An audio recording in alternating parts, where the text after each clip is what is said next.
We believe that the knowledge, experience, and insight of low-income young people needs to be integrated into policies and programs designed to improve the conditions effectively. The members of this council have faced and transcended those conditions and risen into positions of leadership. They have deep knowledge about what enabled them to do that as individuals, what needs, therefore, to be expanded and funded for more young people, as well as what obstacles and injustices still need to be addressed and eliminated. Good afternoon, everyone. Good afternoon. My name is Deon Jones. I'm a member of the council as well.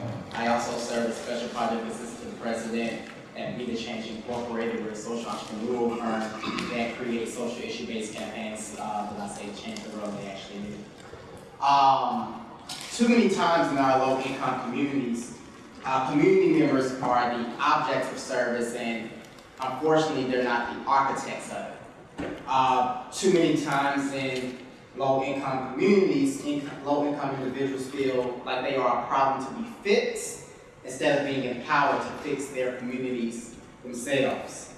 Dr. King said, that we can all be great because we all can serve, but too many times in low-income communities, where I was raised in the west end of Atlanta, the only people that seemed that they could be great were privileged white women and white men, because they were the ones, the majority of them, serving in national service-based programs like AmeriCorps.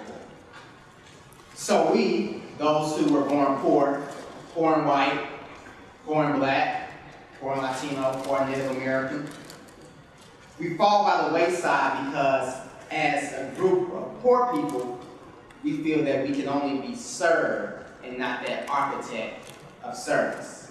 It didn't seem like it was for us. So the council, what we are encouraging is increasing the inclusion of low-income people of all ages in giving service to their communities through national service programs like AmeriCorps. In addition, we're encouraging the Corporation for National Community Service and Congress to prioritize more low-income people in national service-based programs as service givers, and not just to be on the receiving end. To do that, funding must be increased for programs such as AmeriCorps, for programs such as Youth Build, which allows low-income youth to build houses in their communities and still earn their high school diploma. This is what works.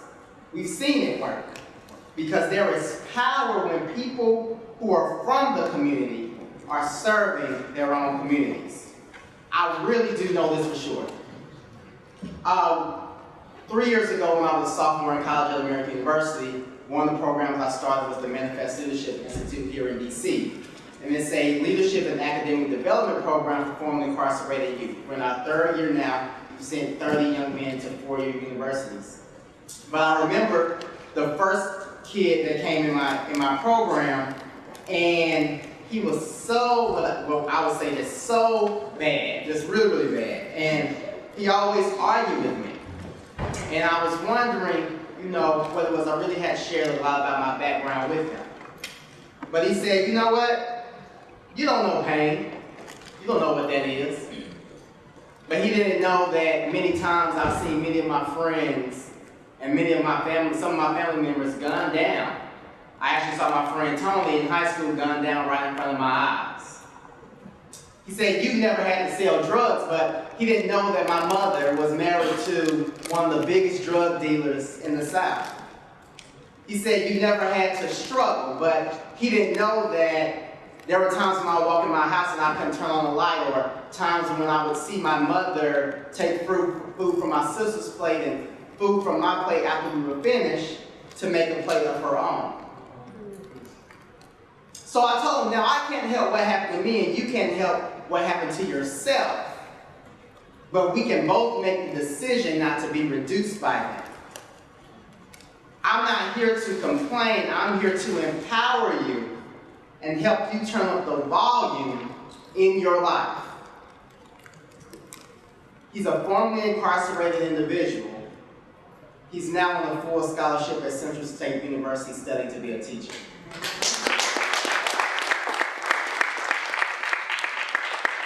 I didn't want to serve him. I wanted together to empower him. And what I know for sure is that when you see yourself in someone else, you are empowered and you say, I want to be like that. I can be that. When people from low-income backgrounds serve, they are less likely to be disconnected from work and school, and they are more likely to have a lifelong commitment to service. That creates a generational overflow of prosperity. And that's the result. That's the result I believe we all want. To make a generational overflow of prosperity for America's youth. There is no right or wrong about it. It's only right. Every day I wake up and I go into my office and I ask myself, what about our young people? You should too. Thank you.